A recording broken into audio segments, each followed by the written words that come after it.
Now, I want to talk with you in your life because I think it's imperative to have a way of understanding how the world actually works rather than how you think it works.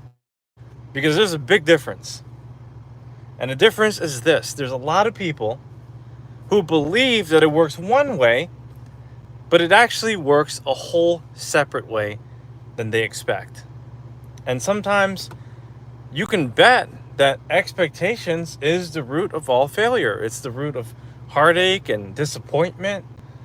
And people gravitate to even more of their heartache and heartbreak because once they see that their plan falls through, they really don't even know what to do next.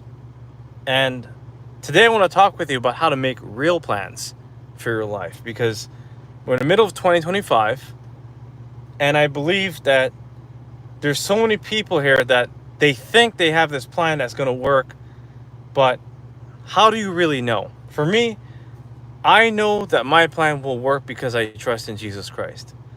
Okay, I believe that's the only way. So I'm just getting the foundational part out the way, because if you don't understand this, then where are you basing your foundation, right? Where are you really making plans from? You can't say it's from your heart, because the Bible says your heart's deceitful. Even if you don't believe the Bible, then where is it coming from?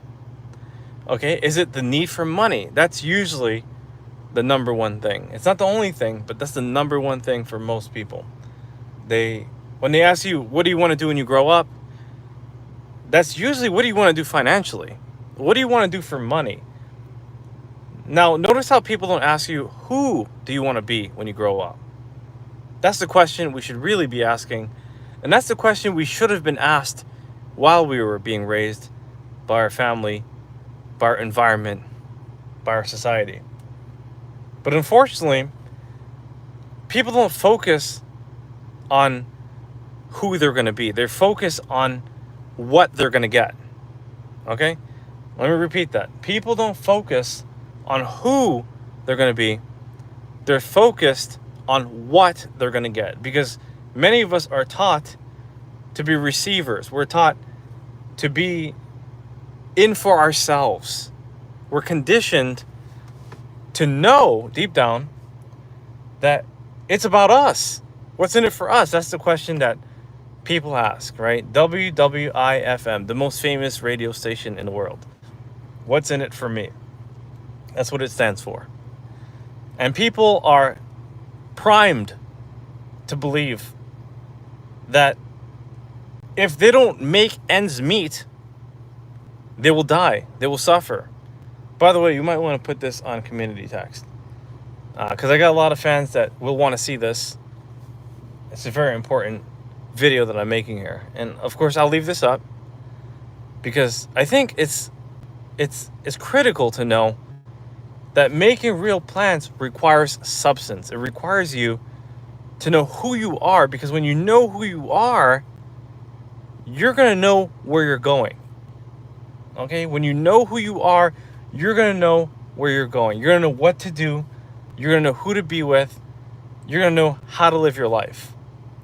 But if you're focused on what you're going to get, then you think selfishly. You think desperately. You think about yourself rather than thinking about others. And that's something that can separate you greatly from other people. Because if you're thinking more about other people than you're thinking about yourself, what's going to happen is that you're going to see the world a whole different way. All right? You're going to become a servant. You're going to become someone who is informed by the Spirit rather than someone who is informed by the flesh. Okay?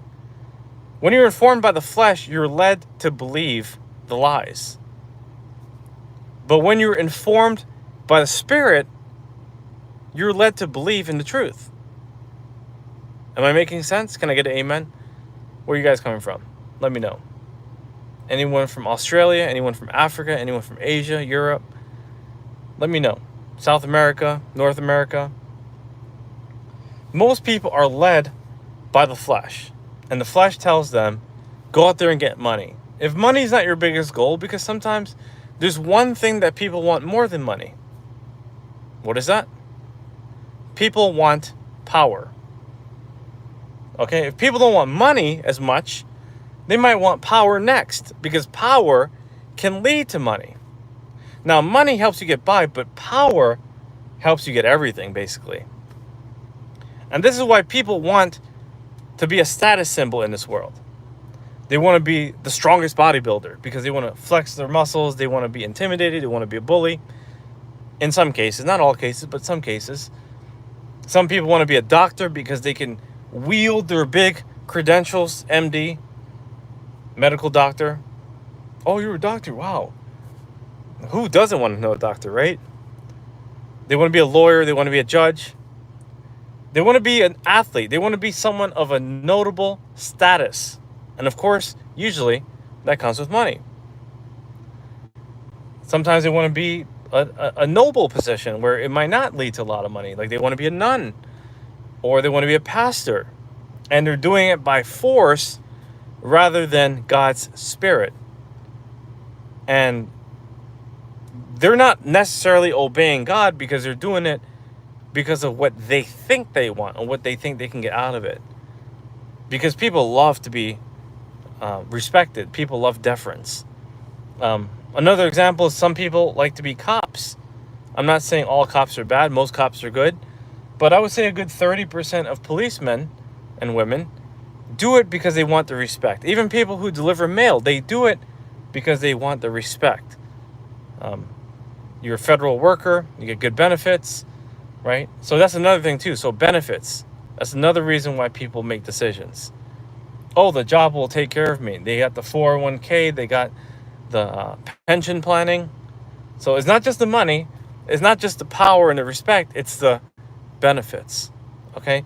But if you're wise, you'll know that you can supersede general human understanding by knowing deep down that your life goes far beyond these small little points.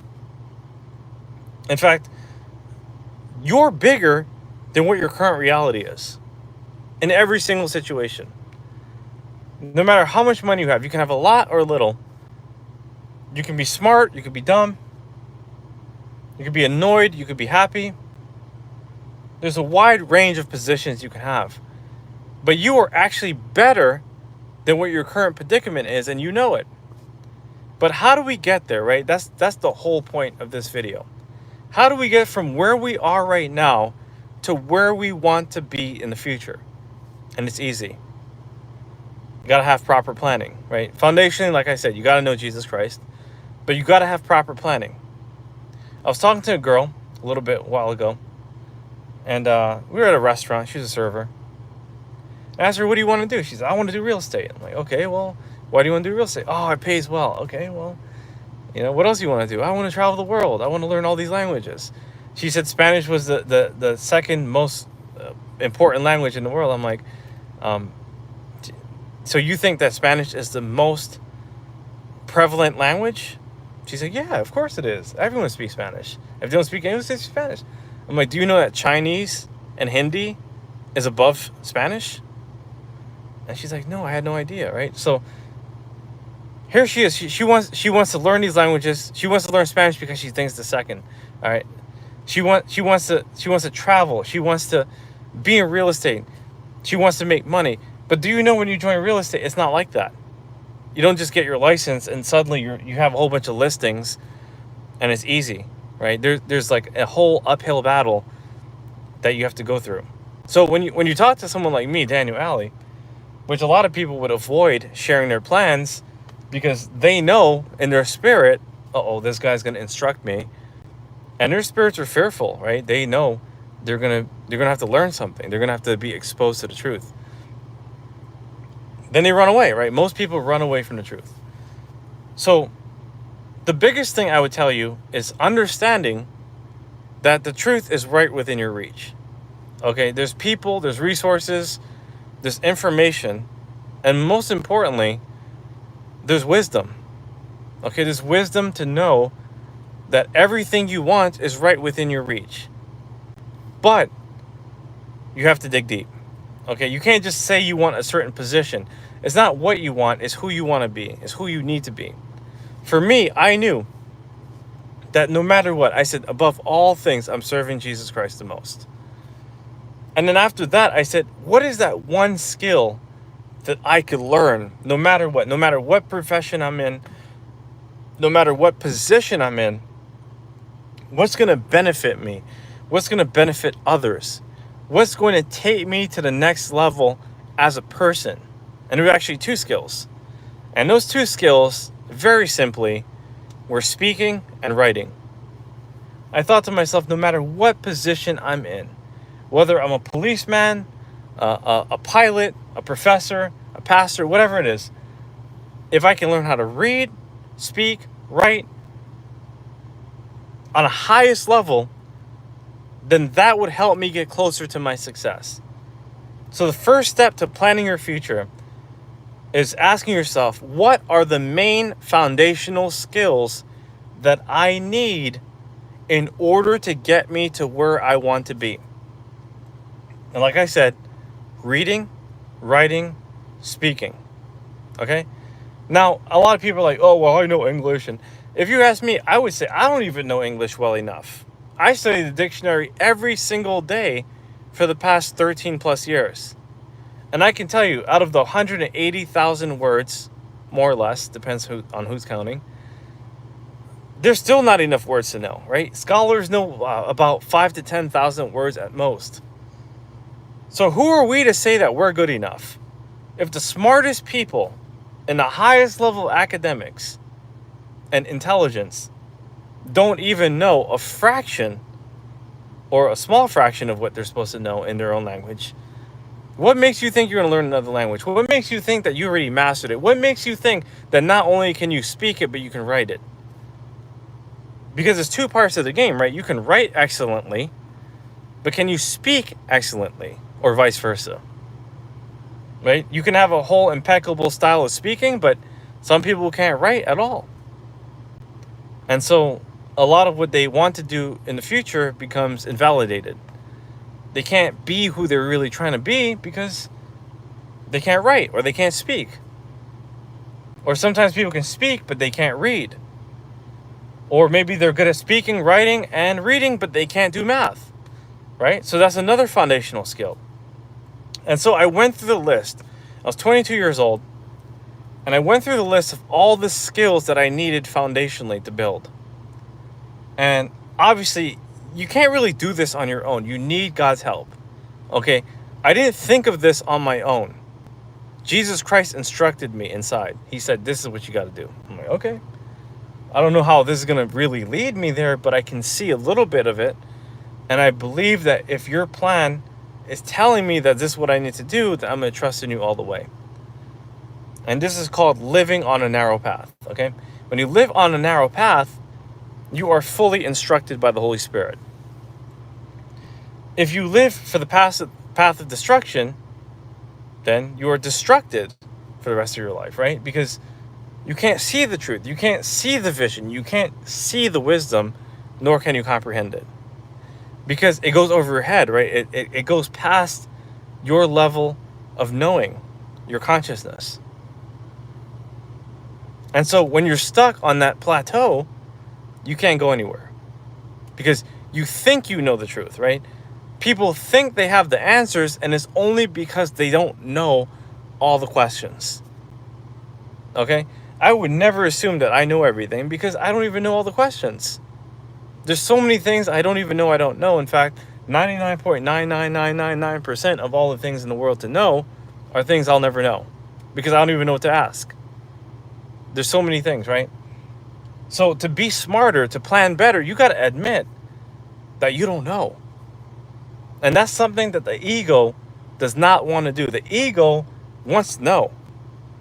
The ego wants to admit that they have all the knowledge, all the wisdom, all the skills, all the experience, all the looks, all the money, all the connections, right? They want to assume that they're already there. And this is where the genesis of faulty planning begins. Okay? Because you think you know, you don't look for answers. Because you think you're there, you don't go further. Because you think you're well off, you don't get richer. Because you think you have to get out of debt, that's all you end up being consumed in. That's the furthest of your knowledge that you can go. And so that's where you end up stopping, right? A lot of people, they call me, they want financial advice. I want to get out of debt. You can't get out of debt because money is debt. If I give you $100, that is a debt that you have to pay to someone else, no matter what. So someone says, I want to make $100 billion. Are you sure about that? Okay. And how are you planning for that, right? Because if you're sure about that and you're planning for that and you get it, do you know you got to pay all those people back that got you there? No one is self-made.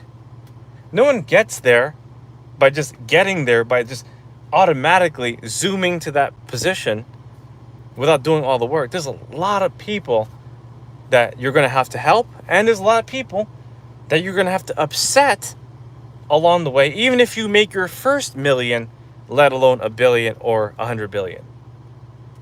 And do people even know how much a billion is? Right? That's another thing, right? I want to be a billionaire. Okay, do you really want to be a billionaire? Because a lot of people are gunning for your head. Almost every single billionaire in this world has a headhunter on them. All right? Even 100 millionaires have that. So unless you inherited your money and you're in a secret place and nobody knows about you at all, which means you can't basically live your life, people are gunning for you, right? Because there's people that are broke, they're negative 100,000aires, and they want to know, how are you a multimillionaire? How are you a multi-billionaire, right? So the second part is to be careful for what you ask for. Some people say they want to be an astronaut, they want to be a dermatologist, they want to be an athlete. They wish they could have made it to the league. They wish they could have done this. They wish they could have done that. But be careful for what you really say you want. Because do you want that? Do you actually want a wife and kids? Do you know the responsibility that entails? Do you want to have a big house? Do you want to have a whole bunch of cars? One guy texted me and he said, you know what, Daniel? I want to be able to afford a car payment of $5,000 a month. I said, that is... I didn't say it, first of all, because, I can't be disrespectful to certain people.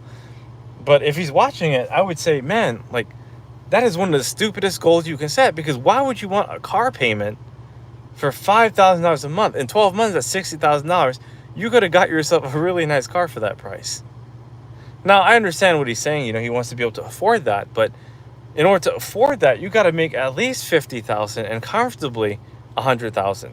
Because even if you're making $50,000 or $100,000, do you really want to make a car payment? Or do you want to just buy a cheap car outright and find out a way to make more or give back, right? We don't always need the biggest car in the lot. I have the biggest car in the lot. Actually, I have the biggest car in the world. But the reality is that you don't need to have a fleet of cars. You don't need to have a bunch of prostitutes. You don't need a bunch of gold chains. You don't need a big fish tank and all these things and a big house and a whole bunch of things going on and dream vacations to the Caribbean. All those things are nice, but that is not why we're doing this. Okay, so number 2 is be careful for what you're asking for. If you want to get married, you want to have the kids, do you know the pains of childbirth? Do you know how much arguing and fighting you have to do with your spouse? Do you know how many things you have to know, how many things you have to learn, how many things you have to go through in order to raise a successful family? People get jealous of you. People want to fight you. Sometimes your spouse turns against you, right? There's a whole bunch of things that can happen even if you plan for it not to happen. Because in the end, it's not up to you, it's up to God. Okay, God can make any decision. If you read John 15, verse 2, chapter 15, verse 2, he separates.